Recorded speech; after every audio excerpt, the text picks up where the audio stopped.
dear students, I am Swapna Shaji, Assistant Professor, Department of Commerce, Nirmala College, Muatupuzha. Today I am going to discuss about some advanced problem relating to the chapter Final Accounts of Joint Stock Company, and this is my 10th lecture video regarding this module. So we can directly go to our problem. നമ്മൾ കഴിഞ്ഞ ദിവസങ്ങളിലൊക്കെ ആയിട്ട് what is balance sheet P and L account കുറച്ച് പ്രോബ്ലങ്ങൾ ഒക്കെ കണ്ടിരുന്നു. അപ്പോൾ ഇന്ന് നമ്മൾ കുറേ കൂടി അഡ്വാൻസ്ഡ് ആയ ഒരു പ്രോബ്ലം അത് ചെയ്യാനായിട്ട് പോവുകയാണ്. എക്സാം ഓറിയൻറ്റഡ് ക്വസ്റ്റ്യൻസ് ആണ് 2 ദിവസങ്ങളായി നമ്മൾ കണ്ടുകൊണ്ടിരിക്കുന്നത്. എസ്എ ക്വസ്റ്റ്യൻ ആയിട്ട് വരാൻ ചാൻസ് ഉള്ള വിധത്തിലുള്ള ക്വസ്റ്റ്യൻസ് ആണ്. അപ്പോൾ എല്ലാവരും അത് മനസ്സിലാക്കി പഠിക്കുക. ആസ് യൂഷ്വൽ ഞാൻ പറയുന്നത് പോലെ തന്നെ നിങ്ങൾ ക്വസ്റ്റ്യൻ്റെ സ്ക്രീൻഷോട്ട് എടുത്ത് അതൊന്ന് നോട്ട്ബുക്കിലേക്ക് എഴുതിയതിന് ശേഷം ഓരോ ഐറ്റം എവിടെ വരും എന്നുള്ളത് ഒപ്പത്തിന് ഞാൻ വായിക്കുമ്പം അത് നോട്ട് ചെയ്ത് പോവുക. അപ്പോൾ നിങ്ങൾക്ക് പ്രോബ്ലം ചെയ്യാനായിട്ട് ഈസി ആയിരിക്കും. അപ്പോൾ എല്ലാവരും ആ സ്ക്രീൻഷോട്ട് എടുക്കുക, ക്വസ്റ്റ്യൻ എഴുതുക. ഓക്കെ, അപ്പോൾ നിങ്ങൾ ക്വസ്റ്റ്യൻ എഴുതിയിട്ടുണ്ടാവും എന്ന് ഞാൻ വിചാരിക്കുകയാണ്. നമുക്ക് ഓരോ ഐറ്റമായിട്ടൊന്ന് വായിക്കാം. Sea Line Limited had a nominal capital of ₹6 lakh divided into equity shares of ₹10 each, and the trial balance of the company as at 31st March 2018 was as follows. ഒരു 6 ലക്ഷം രൂപയുടെ ഓതറൈസ്ഡ് ക്യാപിറ്റൽ, നോമിനൽ ക്യാപിറ്റൽ ഉണ്ടെന്നാണ് പറഞ്ഞേക്കുന്നത്. അത് നമുക്ക് problem ചെയ്യാൻ ആവശ്യമില്ല, എടുക്കേണ്ട കാര്യമില്ല. നമുക്ക് ഇനി പ്രോബ്ലത്തിലേക്ക് വരുമ്പോൾ എവിടെയെങ്കിലുമൊക്കെ ക്യാപിറ്റലിൻ്റെ കാര്യം പറഞ്ഞിട്ടുണ്ടാവും, നമുക്കത് നോക്കിയെടുത്താൽ മതിയാകും. നമുക്ക് നോക്കാം. First item calls in arrear. നിങ്ങൾ ആ നോട്ട്സ് ടു അക്കൗണ്ട്സ് പഠിച്ച സമയത്ത് ഞാൻ പറഞ്ഞിട്ടുണ്ടായിരുന്നു, ഷെയറുമായി ബന്ധപ്പെട്ടതാണ് കോൾസ് ഇൻ അഡ്വാൻസും അരിയറും ഒക്കെ. അപ്പോൾ അങ്ങനെയൊക്കെ വരികയാണെങ്കിൽ ഷെയർ ക്യാപിറ്റൽ എന്നുള്ള നോട്ടിലാണ് അത് എടുക്കേണ്ടത്. അപ്പോൾ കോൾസ് ഇൻ അരിയർ ആയതുകൊണ്ട്, കിട്ടാക്കടമായതുകൊണ്ട് നമ്മൾ ഷെയർ ക്യാപിറ്റലിൽ കുറച്ച് കാണിക്കണം. അപ്പം മൈനസ് ഷെയർ ക്യാപിറ്റൽ എന്നോ എന്തെങ്കിലും എഴുതി വെച്ചോ, ഷെയർ ക്യാപിറ്റലിൽ നിന്ന് കുറയ്ക്കാനുള്ളതാണ്. ദെൻ പ്രിമിസസ്, നമുക്കറിയാം അസറ്റാണ്, ടാഞ്ചിബിൾ അസറ്റ്. പ്ലാന്റ് ആൻഡ് മെഷീനറിയും tangible asset. Interim dividend paid, നമ്മൾ ഇത്രയും ദിവസം ഡിവിഡൻറ്റ്, പ്രപ്പോസ്ഡ് ഡിവിഡൻറ്റ് അഡ്ജസ്റ്റ്മെൻറ്റ്സിലാണ് കണ്ടിരുന്നത്. എന്നാൽ ഇതിലൊരു ഇൻറ്ററിം ഡിവിഡൻറ്റ് കടന്നു വന്നിട്ടുണ്ട്. ഇൻറ്ററിം ഡിവിഡൻറ്റ് വരുമ്പോൾ നമുക്ക് ആസ് യൂഷ്വൽ ഡിവിഡൻറ്റ് എന്ത് ചെയ്യാറുള്ളത്, റിസേർവ്സ് ആൻഡ് സർപ്ലസിൻ്റെ നോട്ടിൽ സർപ്ലസിൽ നിന്ന് കുറയ്ക്കും അല്ലേ. അതുപോലെ തന്നെ ഇവിടെയും സർപ്ലസിൽ നിന്ന് കുറച്ചാൽ മതി, വേറെ ഒരിടത്തും എടുക്കേണ്ട. നമ്മൾ പ്രപ്പോസ്ഡ് ഡിവിഡൻറ്റ് അഡ്ജസ്റ്റ്മെൻറ്റ് തരുമ്പോൾ നമ്മൾ ഷോർട്ട് ടൈം പ്രൊവിഷനിൽ കാണിക്കാറുണ്ട്. എന്നാൽ ട്രയൽ ബാലൻസിനകത്ത് തന്നെ ഇൻറ്ററിം ഡിവിഡൻറ്റാണ് തന്നേക്കുന്നത്, അതുകൊണ്ട് ഒരു സ്ഥലത്ത് മതി. ഓക്കെ, അഡ്ജസ്റ്റ്മെൻറ്റിലുള്ള ഐറ്റം 2 സ്ഥലത്തും, അല്ലാത്ത എല്ലാ ഐറ്റവും ഒരു സ്ഥലത്തും ഓർത്തിരിക്കുക. അപ്പം ഇൻറ്ററിം ഡിവിഡൻറ്റ് ഒരു സ്ഥലം, അതായത് സർപ്ലസിൽ നിന്നും കുറച്ച് കാണിക്കുക. ദെൻ പർച്ചേസസ്, നമുക്കറിയാം purchase of stock in trade ആണ്. പ്രിലിമിനറി എക്സ്പെൻസ് 5000 രൂപയുണ്ട്. അപ്പോൾ അഡ്ജസ്റ്റ്മെൻറ്റിൽ എന്തെങ്കിലും പറഞ്ഞിട്ടുണ്ടാവുമായിരിക്കും, അതിനെക്കുറിച്ച് നമുക്കത് പിന്നീട് നോക്കാം. ഫ്രൈറ്റ് എപ്പോഴും പർച്ചേസുമായി റിലേറ്റ് ചെയ്ത എക്സ്പെൻസ് ആണ് ഫ്രൈറ്റ്, അതുകൊണ്ട് പർച്ചേസിൻ്റെ കൂടെ ആഡ് ചെയ്യുക, പർച്ചേസ് ഓഫ് സ്റ്റോക്ക് ഇൻ ട്രേഡിൻ്റെ കൂടെ ആഡ് ചെയ്യുക. ഡയറക്ടേഴ്സ് ഫീ അതർ എക്സ്പെൻസ് ആണ്. ബാഡ് ഡെപ്റ്റ് അതർ എക്സ്പെൻസ് ആണ്. 6% ഡിബഞ്ചേഴ്സ് എന്ന് പറഞ്ഞ് തന്നിട്ടുണ്ട്. ബ്രാക്കറ്റിൽ പെർസെൻറ്റേജ് കിടക്കുന്നത് കൊണ്ട് ഇൻട്രസ്റ്റ് അക്രൂഡ് വല്ലതും ഉണ്ടോ എന്നുള്ള കാര്യം ഒന്ന് കൺഫേം ചെയ്യേണ്ടത് അത്യാവശ്യമാണ്. Okay, then surplus account opening balance ആണ്. അപ്പം 6% ഡിബഞ്ചേഴ്സ് എവിടെ വരും എന്നുള്ളത് നോക്കിയേ. ഡിബഞ്ചേഴ്സ് നമുക്കറിയാം ലോങ് ടൈം ബോറോയിങ്സിൽ വരും. അപ്പോൾ 6% ഡിബഞ്ചേഴ്സ് എന്ന് പറയുമ്പം ഇൻട്രസ്റ്റ് അക്രൂഡ് ഉണ്ടെങ്കിൽ അത് നമുക്കറിയാം ലയബിലിറ്റിയിൽ കാണിക്കേണ്ടതാണ്. നമുക്കത് വഴിയെ നോക്കാം. സർപ്ലസ് അക്കൗണ്ട് ഓപ്പണിംഗ് സർപ്ലസ് ആണ്, റിസർവ്സ് ആൻഡ് സർപ്ലസിൽ വരും. സൺഡ്രി ഡെപ്റ്റേഴ്സ് ട്രേഡ് റിസീവബിൾസ് ആണ്. സൺഡ്രി ക്രെഡിറ്റേഴ്സ് ട്രേഡ് പേയബിൾസ് ആണ്. ജനറൽ റിസർവും റിസർവ്സ് ആൻഡ് സർപ്ലസിൽ വരും. 4% ഗവൺമെൻറ് സെക്യൂരിറ്റീസ് അതേതാണ്, നോൺ കറണ്ട് ഇൻവെസ്റ്റ്മെൻറ്റ് ആണ്. Okay, 4% government securities non current investment ആണ്. ദെൻ ഓപ്പണിംഗ് സ്റ്റോക്ക് നമുക്കറിയാം ചേഞ്ചസ് ഇൻ ഇൻവെൻട്രിയിൽ കാണിക്കാനുള്ളതാണ്. ദെൻ അടുത്ത ഐറ്റം എന്താണെന്ന് നോക്കിയേ. Okay, opening stock changes in ഇൻവെൻട്രിക്കകത്ത് വരും. ഫിക്സേഴ്സ് അതും ടാഞ്ചിബിൾ അസറ്റാണ്. ഗുഡ് വിൽ ഇത്രയും ദിവസം നമ്മൾ കണ്ടിട്ടില്ലായിരുന്നു, പക്ഷേ ഇന്ന് കയറി വന്നിട്ടുണ്ട്, ഇൻടാഞ്ചിബിൾ അസറ്റാണ്. ഓക്കെ, നെക്സ്റ്റ് പേജ് നമുക്ക് ക്വസ്റ്റ്യൻ ഉണ്ട്, വലിയ ക്വസ്റ്റ്യൻ ആണ്. അപ്പോൾ നമുക്ക് അതും കൂടെ ഒന്ന് നോക്കാം. അപ്പോൾ നിങ്ങളെല്ലാവരും ഇതിൻ്റെയും കൂടെ സ്ക്രീൻഷോട്ട് എടുത്ത് നോട്ട്ബുക്കിലേക്ക് എഴുതി വെച്ചതിന് ശേഷം ബാക്കിയുള്ള വീഡിയോ തുടർന്ന് കേൾക്കുക. ഓക്കെ, അപ്പം സ്ക്രീൻഷോട്ട് എടുത്ത് നോട്ട്ബുക്കിലേക്ക് എഴുതുക. നമുക്ക് നോക്കാം. എല്ലാവരും എഴുതിയിട്ടെന്ന് വിചാരിക്കുന്നു. അടുത്ത item cash in hand and cash at bank. നമുക്കറിയാം ക്യാഷ് ആൻഡ് ക്യാഷ് ഈക്വലൻസിൽ വരുന്ന ഐറ്റമാണത്. Then wages employee benefit expense ആണ്. ജനറൽ എക്സ്പെൻസ് അതർ എക്സ്പെൻസ് ആണ്. സാലറി എംപ്ലോയി ബെനിഫിറ്റ് എക്സ്പെൻസ് ആണ്. ഡിബഞ്ചർ ഇൻട്രസ്റ്റ് 9000 കൊടുത്തിട്ടുണ്ട്. നോക്കിയേക്കുക, നേരത്തെ ആയിട്ട് കമ്പയർ ചെയ്ത് വല്ല അക്രൂഡോ ഉണ്ടോ എന്നുള്ള കാര്യം ഒന്ന് നോക്കിയേക്കുക. Then share capital 4,60,60,000. ഇതെവിടെ വരും? ഷെയർ ക്യാപിറ്റൽ തന്നെ വരും. ഡിബഞ്ചർ ഇൻട്രസ്റ്റ് എന്നൊക്കെ പറയുമ്പോഴത്തേക്കും short time other current liability ആണ് കേട്ടോ. Then bills payable trade payable ആണ്. സെയിൽസ് റവന്യൂ ഫ്രം ഓപ്പറേഷൻസ് ആണ്. പ്രൊവിഷൻ ഫോർ ബാഡ് ഡെപ്റ്റ് എവിടെ വരും? ഓക്കെ, പ്രൊവിഷൻ ഫോർ ബാഡ് ഡെപ്റ്റ് നമുക്കറിയാം അതർ എക്സ്പെൻസ് ആണ്. ഒരു കാര്യം ഞാൻ ഇടയ്ക്ക് പറയാനായിട്ട് വിട്ടുപോയി. 4% ഗവൺമെൻറ് സെക്യൂരിറ്റി എന്നൊരു ഐറ്റം ഫസ്റ്റിലത്തെ പേജിൽ കിടപ്പുണ്ടായിരുന്നു. അതിൻ്റെ ബ്രാക്കറ്റിലും പെർസെൻറ്റേജ് ഉണ്ട്. ക്വസ്റ്റ്യനിൽ ഒന്നും പറഞ്ഞിട്ടില്ലെങ്കിലും ഗവൺമെൻറ് സെക്യൂരിറ്റി എന്നുള്ളത് നമ്മുടെ ഒരു അസറ്റാണ് അല്ലേ, നോൺ കറണ്ട് അസറ്റാണ്. അപ്പോൾ അതിൻ്റെ ആ 4% ഇൻട്രസ്റ്റ് നമ്മുടെ ഇൻകമാണ്. നമ്മളെ സംബന്ധിച്ച് നമ്മളൊരു സ്ഥലത്ത് കൊണ്ട് ഇൻവെസ്റ്റ് ചെയ്താൽ അതിൽ നിന്ന് കിട്ടുന്ന വരുമാനം നമ്മുടെ ഇൻകമാണ്. അപ്പം അത് അതർ ഇൻകത്തിൽ, പ്രോഫിറ്റ് ആൻഡ് ലോസ് അക്കൗണ്ടിൽ അതർ ഇൻകത്തിൽ നിർബന്ധമായും കാണിച്ചിരിക്കണം. Okay, other ഇൻകത്തിൽ കാണിച്ചിരിക്കണം. അപ്പോൾ നമുക്ക് ബാക്കി നോക്കാം. Prepare a final account of the company for the year ending 31st March 2018 after taking into account the following: depreciate plant and machinery 10%, 5%. നമുക്കറിയാം ഡിപ്രീസിയേഷൻ ഉണ്ടെങ്കിൽ രണ്ട് സ്ഥലം, ഡിപ്രീസിയേഷൻ ആൻഡ് അമോർട്ടൈസേഷൻ എക്സ്പെൻസിലും വരും, ടാഞ്ചിബിൾ അസറ്റിൻ്റെ നോട്ട് വരയ്ക്കുമ്പം അവിടെയും വരും. ഓക്കെ, ഡിപ്രീസിയേഷൻ ആൻഡ് അമോർട്ടൈസേഷൻ എക്സ്പെൻസിലും വരും, ടാഞ്ചിബിൾ അസറ്റിൻ്റെ നോട്ട് വരയ്ക്കുമ്പം അവിടെയും അത് കാണിക്കണം. Then write off 1/5 of the preliminary expense. ഇന്നലെ നമ്മൾ പഠിച്ചതാണ് 2/3 എന്ന് പറഞ്ഞുകൊണ്ട്. 1/5 എന്ന് പറയുമ്പം 5000 രൂപയാണ് നമ്മുടെ പ്രിലിമിനറി എക്സ്പെൻസ്. അതിൻ്റെ 1/5 1000 രൂപ അതർ എക്സ്പെൻസിൻ്റെ കൂടെ കാണിക്കണം. ബാക്കി 4000 രൂപ റിസർവ്സ് ആൻഡ് സർപ്ലസിൽ ഏറ്റവും അവസാനം കുറയ്ക്കണം. Okay, then include in wages an amount of ₹10,000 spend for the erection of A crashed four employees and customers. നമ്മുടെ ക്വസ്റ്റിന് തന്നേക്കുന്ന വേജസ് എത്രയാണ്? 84,800 അതിൽ 10,000 രൂപ ഒരു ഫിക്സഡ് എന്താണ് പ്രിമിസസ് റൂമിന് വേണ്ടി സ്പെൻഡ് ചെയ്താന്നാണ് പറഞ്ഞേക്കുന്നത്. ഓക്കെ, റൂമിന് വേണ്ടി സ്പെൻഡ് ചെയ്തതാണ്. അപ്പോൾ അങ്ങനെയുള്ളത് എന്ത് ചെയ്യണം? ഓക്കെ, അപ്പോൾ 10,000 രൂപ ഒരു റൂമിന് വേണ്ടി സ്പെൻഡ് ചെയ്താന്നാണ് പറഞ്ഞേക്കുന്നത്. അപ്പോൾ അതുകൊണ്ട് വേജസിൽ നിന്നും ആ 10,000 രൂപ കുറച്ച് കാണിക്കണം, അസറ്റിൻ്റെ കൂടെ അത് കൂട്ടി കാണിക്കണം. അത് ഓർത്തിരിക്കുക, വേജസിൽ നിന്നും കുറച്ച് കാണിക്കണം, അസറ്റിൻ്റെ കൂടെ കൂട്ടി കാണിക്കണം. ദെൻ ലീവ് ബാഡ് ഡെപ്റ്റ് provision at 5% on sundry debtor. Bad ഡെപ്റ്റിൻ്റെ കാര്യം ഡീറ്റെയിലായിട്ട് പിന്നെ പറഞ്ഞുതരാം. ഷോർട്ട് ടൈം പ്രൊവിഷനിൽ വരും. രണ്ട് സ്ഥലം ഓർക്കുക, ഒന്ന് അതർ എക്സ്പെൻസിലും വരും, ഒന്ന് പ്രൊവിഷനിലും വരും. അത് ലാസ്റ്റ് പറഞ്ഞു തരും. പ്രൊവൈഡ് ഫൈനൽ ഡിവിഡൻഡ്, അത് നമുക്കറിയാം. ഡിവിഡൻഡ് ഉണ്ടെങ്കിൽ സർപ്ലസിൽ നിന്ന് കുറച്ച് കാണിക്കണം, ഷോർട്ട് ടൈം പ്രൊവിഷനിൽ കാണിക്കണം. ട്രാൻസ്ഫർ ടു റിസർവ് എന്ത് ചെയ്യണം? സർപ്ലസിൻ്റെ കൂടെ, സർപ്ലസിൽ നിന്ന് കുറയ്ക്കണം, റിസർവിൻ്റെ കൂടെ കൂട്ടണം. Then income tax P and L അക്കൗണ്ടിൽ നമ്മൾ ഏറ്റവും അവസാനം പ്രോഫിറ്റ് ബിഫോർ ടാക്സിൽ നിന്ന് കുറയ്ക്കണം. ദെൻ ഷോർട്ട് ടൈം പ്രൊവിഷൻസിൽ കാണിക്കുകയും വേണം. അപ്പോൾ ലാസ്റ്റ് ഐറ്റം സ്റ്റോക്ക് വന്നിട്ടുണ്ട്. അത് രണ്ട് സ്ഥലത്ത് വരും. ഒന്ന് ചേഞ്ചസ് ഇൻ ഇൻവെൻട്രിക്കകത്തും വരും, പിന്നീട് ഇവിടെ വരും ഈ ബാലൻസ് ഷീറ്റിലെ ഇൻവെൻട്രിയിലും വരും. അപ്പം ഇത്രയാണ് എവിടെയുള്ളത് നമ്മുടെ ക്വസ്റ്റ്യനുമായിട്ട് ബന്ധപ്പെട്ട ഐറ്റംസ് നമുക്ക് പറയാനുള്ളത്. നമുക്കിനി ആൻസറിലേക്ക് വരാം. ആൻസർ പറയുമ്പോൾ ശ്രദ്ധിച്ച് മുന്നോട്ട് തന്നെ പോവുക. ആസ് യൂഷ്വൽ ഞാൻ പറയുന്നത് പോലെ തന്നെ ഒരു പ്രോഫിറ്റ് ആൻഡ് ലോസ് അക്കൗണ്ട് ഒരു ബ്ലാങ്ക് ഫോർമാറ്റ് വരച്ചിടുക. Statement of profit and loss account as at 31st March 2016 ആണോ 18 ആണോ നിങ്ങളുടെ ക്വസ്റ്റ്യൻ തന്നേക്കണം, ഏത് ഇയർ ആണോ അത് ഫോളോ ചെയ്യുക കേട്ടോ. ഓക്കെ, ഒരു പർട്ടിക്കുലർസ് കോളോ ഒരു നോട്ട് നമ്പറിൻ്റെ കോളോ ഒരു എമൗണ്ട് കോളം കൊടുക്കുക. ഐറ്റംസ് എല്ലാം എഴുതി വെക്കുക. നോട്ട് നമ്പറിൻ്റെ കോളോ എമൗണ്ട് കോളം ബ്ലാങ്ക് ആയിട്ട് എടുക്കുക. ഒരു പർട്ടിക്കുലർസ് കോളം ഒരു നോട്ട് നമ്പറിൻ്റെ കോളം ഒരു എമൗണ്ട് കോളം വരയ്ക്കുക. എല്ലാ ഐറ്റംസും എഴുതി വെക്കുക. ബട്ട് നോട്ട് നമ്പറിൻ്റെ കോളം എമൗണ്ട് കോളം ബ്ലാങ്ക് ആയിട്ട് ഇടുക. അതിനുശേഷം നിങ്ങൾ വീഡിയോ തുടർന്ന് കേൾക്കുക. ഓക്കെ, എല്ലാവരും എഴുതിയെന്ന് വിചാരിക്കുന്നു. നമുക്ക് വീഡിയോ ബാക്കി കണ്ടിന്യൂ ചെയ്യാം. Roman letter 1 revenue from operation. നമ്മുടെ ക്വസ്റ്റ്യനിൽ ഒരേ ഒരു ഐറ്റം പറഞ്ഞിട്ടുള്ളത് സെയിൽസ് ആണ്. ഡയറക്റ്റ് നമുക്ക് എഴുതാൻ വേറെ ഒരു കൺഫ്യൂഷനും ഇല്ല. നേരിട്ട് സെയിൽസ് അങ്ങ് എഴുതിക്കൊള്ളുക.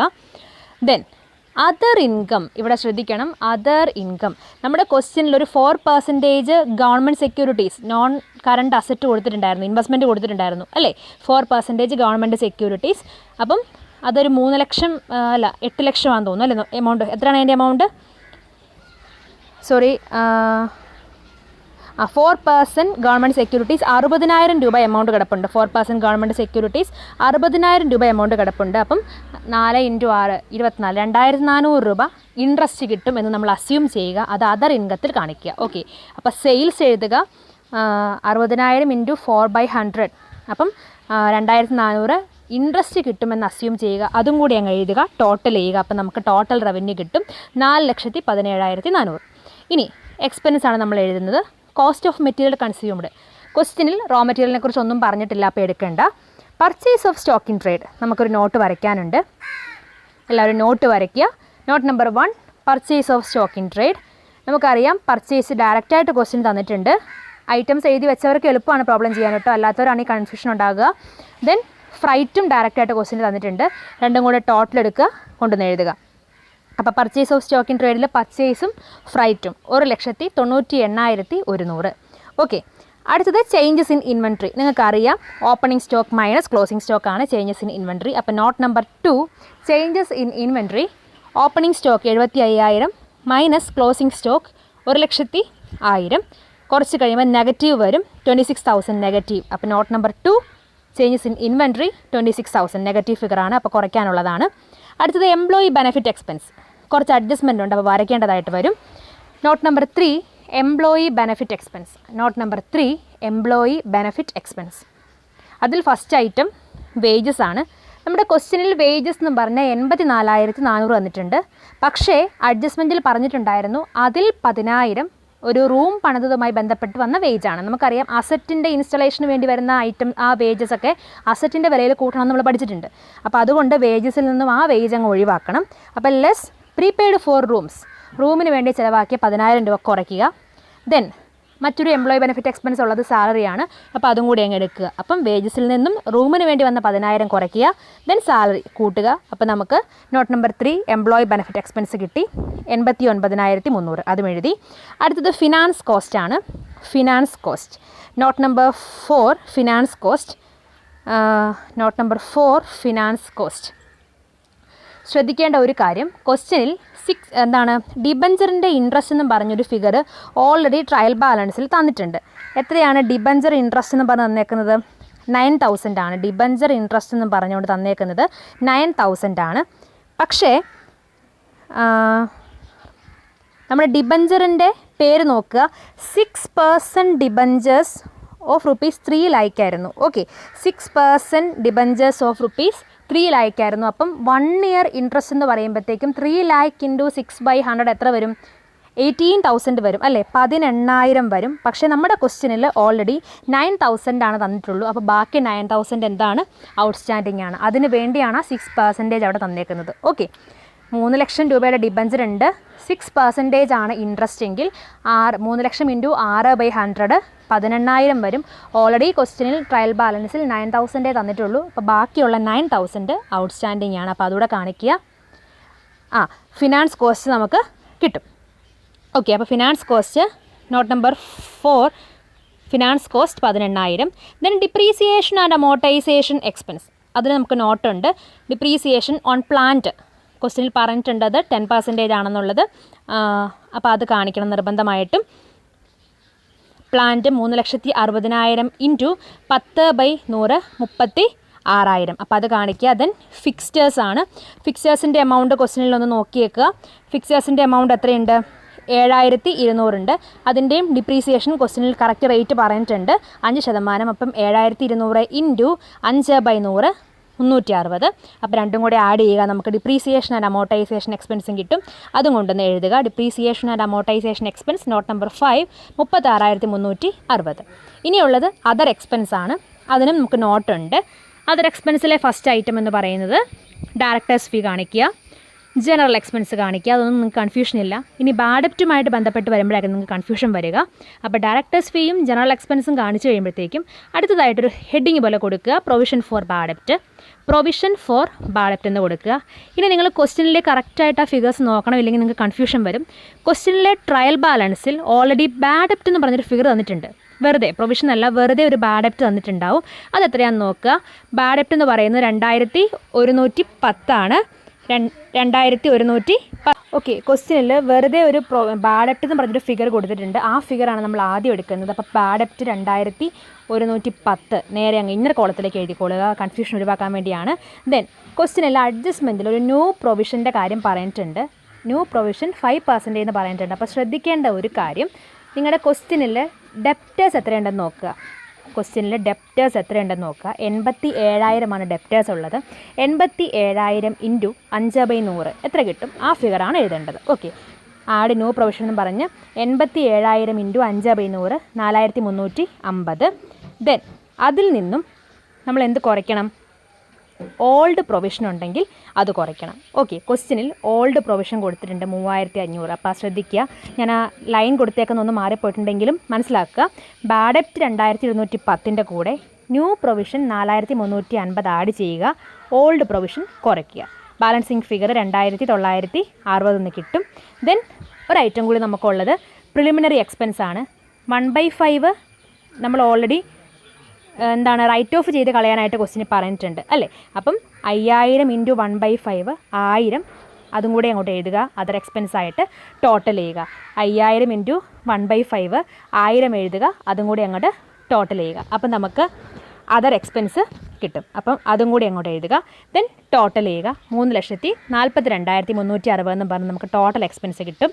ദെൻ ടോട്ടൽ റവന്യൂ 4,17,400 നിന്നും 3,42,360 കുറയ്ക്കുക. അപ്പോൾ നമുക്ക് പ്രോഫിറ്റ് ബിഫോർ ടാക്സ് 75,040 കിട്ടും.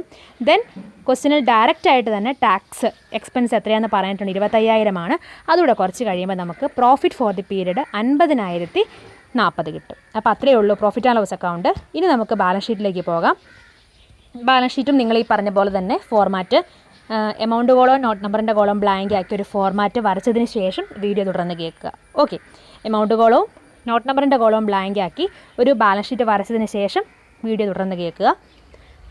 അപ്പോൾ എല്ലാവരും വരച്ചെന്ന് വിചാരിക്കുന്നു. അപ്പോൾ നമുക്ക് സ്റ്റാർട്ട് ചെയ്യാം. Roman letter 1 equity and liability ആണ്. അതിൽ ഒന്ന് ഷെയർ ഹോൾഡേഴ്സ് ഫണ്ട്, അതിനകത്ത് A share capital, not number 1 വരയ്ക്കാനുണ്ട്, വരയ്ക്കുക. ഷെയർ ക്യാപിറ്റൽ ക്വസ്റ്റിന് തന്നേക്കുന്നത് ട്രയൽ ബാലൻസിലെ ഫിഗർ എടുക്കുക. Issued and paid up capital 4,60,000 അതാണ് എടുക്കേണ്ടത്. ഒരിക്കലും ക്വസ്റ്റിനിൽ ഏറ്റവും മുകളിൽ കൊടുത്തേക്കുന്ന നോമിനൽ വാല്യൂ അല്ല എടുക്കേണ്ടത്. ട്രയൽ ബാലൻസിനകത്ത് തന്നേക്കുന്ന ഫിഗർ എടുക്കുക 4,60,000. അതിൽ നിന്നും കോൾസ് അൺപെയ്ഡ് 7,500 ഉണ്ട്, അത് കുറയ്ക്കുക. കോൾസ് അൺപെയ്ഡ് 7,500 ഉള്ളത് കുറയ്ക്കുക. അപ്പം നമുക്ക് 4,52,500 എന്ന് കിട്ടും, അത് എഴുതുക. ദെൻ അടുത്തത് റിസർവ്സ് ആൻഡ് സർപ്ലസ് ആണ്, not number 2. Reserves and surplus നമുക്കറിയാം ക്വസ്റ്റിനിൽ ജനറൽ റിസർവ് ഡയറക്റ്റ് തന്നിട്ടുണ്ട് 25,000. അതിൻ്റെ കൂടെ ഈ വർഷത്തെ ട്രാൻസ്ഫർ ടു റിസർവും ഡയറക്റ്റ് ക്വസ്റ്റിന് പറഞ്ഞിട്ടുണ്ട് അഡ്ജസ്റ്റ്മെൻറ്റിൽ 10,000 കൂട്ടുക. ജനറൽ റിസർവിൻ്റെ കൂടെ ട്രാൻസ്ഫർ ടു റിസർവ് 10,000 കൂട്ടുക. Then surplus account opening balance ക്വസ്റ്റിന് തന്നിട്ടുണ്ട് 14,500. അതിൻ്റെ കൂടെ ഈ വർഷത്തെ പ്രോഫിറ്റ് എവിടെ നിന്ന് കിട്ടും? നമ്മുടെ പ്രോഫിറ്റ് ആൻഡ് ലോസ് അക്കൗണ്ടിൻ്റെ ഏറ്റവും അവസാനത്തെ ഫിഗർ അതും കൂട്ടുക. അതിൽ നിന്നും 10,000 ട്രാൻസ്ഫർ ടു റിസർവ് കുറയ്ക്കുക. ഇൻ്ററിൻ ഡിവിഡൻഡ് എന്ന് പറഞ്ഞുകൊണ്ട് ട്രയൽ ബാലൻസിൽ ഒരു 7,500 രൂപ തന്നിട്ടുണ്ട്, അതും കുറയ്ക്കുക. പ്രപ്പോസ്ഡ് ഡിവിഡൻഡ് ഒരു 5% കൊടുക്കാൻ പറഞ്ഞിട്ടുണ്ട്. ഏത് എമൗണ്ടിന്മേൽ പ്രപ്പോസ്ഡ് ഡിവിഡൻഡ് കൊടുക്കണം എന്നുള്ളതൊരു ചോദ്യമാണ്.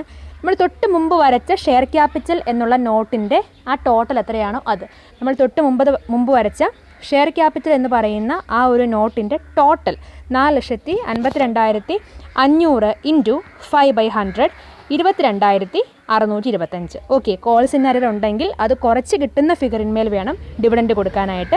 അതും കൂടെ എഴുതുക. ടോട്ടൽ എത്രയാണെന്നുള്ളത് ഔട്ടറിലേക്ക് എഴുതുക. 14,500 50,040 കൂട്ടിയിട്ട് 10,000 7,500 22,625 കുറച്ച് കിട്ടുന്ന ഫിഗർ ഔട്ടറിലേക്ക് എടുത്ത് എഴുതുക. 24,415. ദെൻ പ്രിലിമിനറി എക്സ്പെൻസിൻ്റെ 1/5 നമ്മൾ റൈറ്റ് ഓഫ് ചെയ്ത് കളഞ്ഞിരുന്നു, ബാക്കി 4/5 വരും. അതും ഇവിടെ കുറയ്ക്കാനായിട്ട് കാണിക്കുക. അപ്പോൾ നമുക്ക് റിസർവ് എന്നുള്ള നോട്ടും കിട്ടി. അപ്പോൾ അതും എഴുതി. ദെൻ അടുത്തത് നമുക്കുള്ളത് ലോങ് ടൈം ബോറോയിങ്സിലാണ്. 6% ഡിബഞ്ചേഴ്സ് ഉണ്ട്, ഡയറക്റ്റ് എഴുതിക്കൊള്ളുക. ഒരേ ഒരു ഐറ്റം ഉള്ളൂ, 6% ഡിബഞ്ചേഴ്സ് 3 ലക്ഷം രൂപ. ദെൻ കറണ്ട് ലയബിലിറ്റീസിൽ നമുക്ക് ട്രേഡ് പേയബിൾ വരും. ട്രേഡ് പേയബിൾസിൽ നമുക്ക് നിലവിൽ 2 ഐറ്റം ഉണ്ട്, സൺട്രി ക്രെഡിറ്റേഴ്സും ബിൽസ് പേയബിളും. അപ്പോൾ നോട്ട് വരയ്ക്കുക, നേരെ കൊണ്ട് അങ്ങ് എടുത്ത് എഴുതിക്കൊള്ളുക. Note number 3 trade payable, sundry creditors and bills payable. അപ്പോൾ അത് രണ്ടും കാണിക്കുക, അത് നമുക്ക് കിട്ടി. ദെൻ അതർ കറണ്ട് ലയബിലിറ്റീസിലാണ് നമുക്ക് അറിയാം ഡിബഞ്ചറിൻ്റെ ഒരു ഔട്ട്സ്റ്റാൻഡിങ് ഇൻട്രസ്റ്റ് വന്നിട്ടുണ്ടായിരുന്നു അല്ലേ. ഡിബഞ്ചറിൻ്റെ ഒരു 9,000 റുപ്പീസ് ഔട്ട്സ്റ്റാൻഡിങ് ഇൻട്രസ്റ്റ് ആയിട്ട് വന്നിട്ടുണ്ടായിരുന്നു. അപ്പോൾ അതാണ് അവിടെ കാണിക്കേണ്ടത്. ബ്രാക്കറ്റിൽ ഔട്ട്സ്റ്റാൻഡിങ് ഡിബഞ്ചർ ഇൻട്രസ്റ്റ് എന്ന് മറ്റൊന്ന് എഴുതി വെച്ചേക്കുക, ഔട്ട്സ്റ്റാൻഡിങ് ഡിബഞ്ചർ ഇൻട്രസ്റ്റ്. അടുത്തതാണ് ഷോർട്ട് ടേം പ്രൊവിഷൻസ്. അപ്പോൾ അത് നമുക്ക് നോട്ട് വരയ്ക്കണം. ഷോർട്ട് ടേം പ്രൊവിഷനിൽ 2 ഐറ്റം, ഒന്ന് പ്രൊവിഷൻ ഫോർ ടാക്സിൻ്റെ 25,000, അടുത്തത് പ്രപ്പോസ്ഡ് ഡിവിഡൻറ്റിൻ്റെ 22,625. പ്രൊവിഷൻ ഫോർ ടാക്സിൻ്റെ 25,000, പ്രപ്പോസ്ഡ് ഡിവിഡൻറ്റിൻ്റെ 22,625. അപ്പോൾ അത് രണ്ടും ടോട്ടൽ ചെയ്യുക, കൊണ്ടെടുത്ത് എഴുതുക. Note number 4 provision for tax ആണ്, അത് ഷോർട്ട് ടൈം പ്രൊവിഷനിൽ വരും, 47,625. ടോട്ടൽ ചെയ്യുക. ബാലൻസ് ഷീറ്റിൻ്റെ ലയബിലിറ്റി സൈഡ് ഓക്കെ ആയിട്ടുണ്ട്, 9,52,540. ഓക്കെ, ഇനി അസറ്റ് സൈഡിലേക്ക് വരാം. റോമൻ ലെറ്റർ 2 ഇടുക, അസറ്റ് എന്ന് എഴുതുക. റോമൻ ലെറ്റർ 2 ഇട്ടു, അസറ്റ് എന്ന് എഴുതുന്നു. അതിലൊന്ന് non current asset, A fixed asset, അതിൽ ടാഞ്ചിബിൾ അസറ്റ്. നോട്ട് നമ്പർ വരയ്ക്കേണ്ടതായിട്ട് വരും, അഡ്ജസ്റ്റ്മെൻറ്റ്സ് ഉണ്ട്. അപ്പോൾ നോട്ട് നമ്പർ 5 ടാഞ്ചിബിൾ അസറ്റ് ആണ്. ഫസ്റ്റ് ഐറ്റം വലിയ പ്രശ്നമൊന്നുമില്ല. ഫ്രീ ഹോൾഡ് പ്രിമിസസ് 3 ലക്ഷം രൂപ കുറഞ്ഞിട്ടുണ്ട്. ഡയറക്റ്റ് എഴുതുക. Free hold premises 3 lakh. Free hold premises 3 lakh. നിങ്ങൾ ഓരോ സ്ക്രീൻ കാണിക്കുമ്പോഴും സ്ക്രീൻഷോട്ട് എടുത്ത് വെച്ച് നോട്ട് എഴുതിയെടുത്തിട്ട് എക്സ്പ്ലനേഷൻ വീഡിയോ കേൾക്കുന്നതായിരിക്കും കുറേ കൂടി ബെറ്റർ. ഒപ്പത്തിനൊപ്പം എഴുതി പോകുന്നത് കൺഫ്യൂഷൻ ആയിരിക്കും. അപ്പം ഓരോ പേജിൻ്റെയും സ്ക്രീൻഷോട്ട് എടുത്ത് എഴുതിയെടുത്തതിന് ശേഷം ഓഡിയോ കേൾക്കുക കേട്ടോ. Okay. Free hold premises 3 lakh. നമുക്കറിയാം നമ്മളൊരു 10,000 രൂപ വേജ് സ്പെൻഡ് ചെയ്തത് റൂമിൻ്റെ ഇറക്ഷനുമായി ബന്ധപ്പെട്ടാണെന്ന് ക്വസ്റ്റിന് പറഞ്ഞിട്ടുണ്ടായിരുന്നു. അപ്പം ആ 10,000 രൂപ ഫ്രീ ഹോൾഡ് പ്രിമിസസിൻ്റെ വാല്യൂവിൻ്റെ കൂടെയാണ് ആഡ് ചെയ്യേണ്ടത്. അപ്പോൾ ആഡ് വേജ് സ്പെൻഡ് എന്ന് എഴുതുക. 10,000 രൂപ കാണിക്കുക. ദെൻ പ്ലാന്റ് ആൻഡ് മെഷീനറി 3,60,000 ആണ്. ഡിപ്രീസിയേഷൻ 36,000 ഓൾറെഡി നമ്മൾ കണ്ടുപിടിച്ചു. അത് കുറച്ച് കളയണം. ഔട്ടർ കോളത്തിലേക്ക് ബാലൻസ് എഴുതുക. ഫർണിച്ചറും അതുപോലെ തന്നെ 7,200 ആണ്. 360 രൂപ ഡിപ്രീസിയേഷൻ കുറച്ച് ഔട്ടർ കോളത്തിലേക്ക് ബാലൻസ് എഴുതുക. ടോട്ടൽ ചെയ്യുക. അപ്പോൾ നമുക്ക് എന്തും കിട്ടും? ടാഞ്ചിബിൾ അസറ്റും കിട്ടും. അടുത്തത് ഇൻടാഞ്ചിബിൾ അസറ്റ്. ക്വസ്റ്റ്യനിലൊരു ഐറ്റം ഉണ്ട്, ഗുഡ് വില്ലാണ്. ഡയറക്റ്റ് എഴുതിക്കൊള്ളുക. ദെൻ നോൺ കറണ്ട് ഇൻവെസ്റ്റ്മെൻറ്റ്, അതും ഒരേ ഒരു ഐറ്റം ഉള്ളൂ, 4% ഗവൺമെൻറ് സെക്യൂരിറ്റീസ്. ഡയറക്റ്റ് എഴുതിക്കൊള്ളുക. പിന്നെ ഇങ്ങോട്ട് വരുമ്പോൾ ഇൻവെൻട്രി ആണുള്ളത്. ഇൻവെൻട്രിയിൽ ക്ലോസിംഗ് സ്റ്റോക്ക് ആണ്, വേറെ ഒന്നും എഴുതാനില്ല. ട്രേഡ് റിസീവബിൾസ്, നമുക്ക് 2 ഐറ്റം ഉണ്ട്. ട്രേഡ് റിസീവബിൾസ് ഏതൊക്കെയാണ്? ഒന്ന് ഡെപ്റ്റേഴ്സ് ആണ്. അതിൽ നിന്നും ന്യൂ പ്രൊവിഷനാണ് കുറയ്ക്കേണ്ടത്. ഡെപ്റ്റേഴ്സിൽ നിന്നും ന്യൂ പ്രൊവിഷൻ ഫോർ ബാഡ് ഡെപ്റ്റ് കുറയ്ക്കുക. ഡെപ്റ്റേഴ്സിൽ നിന്നും ന്യൂ പ്രൊവിഷൻ ഫോർ ബാഡ് ഡെപ്റ്റ് കുറയ്ക്കുക. ഓക്കെ. അപ്പോൾ അത് കുറച്ച് കഴിഞ്ഞിട്ടുള്ള ഫിഗറാണ് നമ്മൾ കാണിക്കേണ്ടത്. നോട്ട് നമ്പർ 6 ട്രേഡ് റിസീവബിൾസ് വരയ്ക്കുമ്പോൾ ശ്രദ്ധിക്കേണ്ട ഒരു കാര്യം, നമ്മൾ ഡെപ്റ്റേഴ്സിൽ നിന്നും ഈ വർഷത്തെ പ്രൊവിഷൻ മാത്രം കുറയ്ക്കാവും. ന്യൂ പ്രൊവിഷൻ മാത്രം കുറച്ച് കിട്ടുന്ന ഫിഗറാണ് എവിടെ എഴുതേണ്ടത്? ഡെപ്റ്റേഴ്സിൽ എഴുതേണ്ടത്. അപ്പോൾ അത് കുറച്ചിട്ട് കിട്ടുന്ന ഫിഗർ ബാലൻസ് ഷീറ്റിൽ ഡെപ്റ്റേഴ്സിൽ, അതായത് ട്രേഡ് റിസീവബിൾസിൽ കാണിക്കുക. ക്യാഷ് ആൻഡ് ക്യാഷ് ഈക്വലൻസ് നിങ്ങൾക്കറിയാം. ആസ് യൂഷ്വൽ ക്യാഷ് ഇൻ ഹാൻഡും ക്യാഷ് ഇൻ ബാങ്കും കൂട്ടിയാൽ മതിയാവും. ദെൻ അതർ കറണ്ട് അസറ്റ് നമ്മുടെ നോൺ കറണ്ട് ഇൻവെസ്റ്റ്മെൻറ്റിൻ്റെ ഇൻട്രസ്റ്റ് ആണ്. അതർ ഇൻകം എന്ന് പറഞ്ഞ് നമ്മൾ കാണിച്ചിരുന്നു. പ്രോഫിറ്റ് ആൻഡ് ലോസ് അക്കൗണ്ട് വരച്ചപ്പോൾ ഒരു 2,400 രൂപ അത് കാണിക്കുക. അപ്പോൾ ബാലൻസ് ഷീറ്റിൻ്റെ അസറ്റ് സൈഡും ടാലിയാവും. അപ്പോൾ നമ്മൾ ഇന്ന് എക്സ്ട്രാ ആയിട്ട് പഠിച്ചത് എന്താണ്? ഷോർട്ട് ടൈം അല്ലെങ്കിൽ ലോങ് ടൈം അസറ്റുമായി ബന്ധപ്പെട്ട് നോൺ കറണ്ട് അസറ്റുകൾക്ക് വരുന്ന ഇൻട്രസ്റ്റ് ഹിഡൻ അഡ്ജസ്റ്റ്മെൻറ്റ് വന്നാൽ എന്ത് ചെയ്യണം? ഡിബഞ്ചറിൻ്റെ ഹിഡൻ അഡ്ജസ്റ്റ്മെൻറ്റ് ഉണ്ടെങ്കിൽ എന്ത് ചെയ്യണം? പിന്നെ എന്താണ്? ഇറക്ഷനുമായി ബന്ധപ്പെട്ട വേജസ് വന്നിട്ടുണ്ടെങ്കിൽ എന്ത് ചെയ്യണം? ഇങ്ങനെയുള്ള കുറച്ച് ചെറിയ അഡ്ജസ്റ്റ്മെൻറ്റ്സും പിന്നെ ഒരു പ്രപ്പോസ്ഡ് ഡിവിഡൻറ്റിന് പകരം ഒരു ഇൻട്രീം ഡിവിഡൻറ്റ് വന്നാൽ എന്ത് ചെയ്യണം എന്നുള്ള കാര്യമൊക്കെയാണ് പഠിച്ചത്. ശ്രദ്ധിക്കേണ്ട ഒരു കാര്യം, ഈ ക്വസ്റ്റ്യനിൽ ഡിവിഡൻറ്റ് ഡിസ്ട്രിബ്യൂഷൻ ടാക്സ് നമ്മൾ കണ്ടുപിടിച്ചിട്ടില്ല. ക്വസ്റ്റ്യനിൽ പറഞ്ഞിട്ടില്ലെങ്കിലും കണ്ടുപിടിക്കണമെന്നായിരുന്നു ഞാൻ പറഞ്ഞത്. പക്ഷേ ഈ ക്വസ്റ്റ്യനിൽ അത് കണ്ടുപിടിച്ചിട്ടില്ല. അപ്പോൾ നിങ്ങൾ ചെയ്യേണ്ട ഒരു കാര്യം, ടെക്സ്റ്റിലെ മിസ്റ്റേക്കാണത്. ടെക്സ്റ്റിൽ ഒരു സെൻറ്റൻസ് ഒന്ന് ആഡ് ചെയ്ത് ചേർത്തേക്കുക. നിങ്ങൾ ആ ക്വസ്റ്റ്യൻ എഴുതിയ കൂട്ടത്തിൽ ഒരു സെൻറ്റൻസും കൂടി ഒന്ന് ആഡ് ചെയ്ത് എഴുതിയേക്കുക. ഇഗ്നോർ DDT, ഡിവിഡൻറ്റ് ഡിസ്ട്രിബ്യൂഷൻ ടാക്സിനെ കുറിച്ച് മറന്നേക്കുക എന്നൊരു ക്ലോസും കൂടെ ക്വസ്റ്റ്യനിൽ ചേർത്തേക്കുക. എങ്കിലാണ് നമ്മുടെ ആൻസർ കറക്റ്റ് ആവുള്ളൂ. അല്ലെങ്കിൽ ഡിവിഡൻറ്റ് ഡിസ്ട്രിബ്യൂഷൻ ടാക്സ് കണക്കാക്കാത്തത് കൊണ്ട് തന്നെ ക്വസ്റ്റ്യൻ മിസ്റ്റേക്ക് ആവും. അപ്പോൾ അതുകൊണ്ട് ഇഗ്നോർ DDT എന്നൊരു സെൻറ്റൻസും കൂടെ ഒന്ന് ആഡ് ചെയ്തേക്കുക. ഓക്കെ. അപ്പോൾ നമ്മുടെ ഇന്നത്തെ പ്രോബ്ലം ഇത്രയേ ഉള്ളൂ. എല്ലാവർക്കും മനസ്സിലായെന്ന് വിചാരിക്കുന്നു. എന്തെങ്കിലും ഡൗട്ട് ഉണ്ടെങ്കിൽ വീഡിയോയ്ക്ക് താഴെ കമൻറ്റ് ചെയ്യുക. ഓക്കെ. Thank you.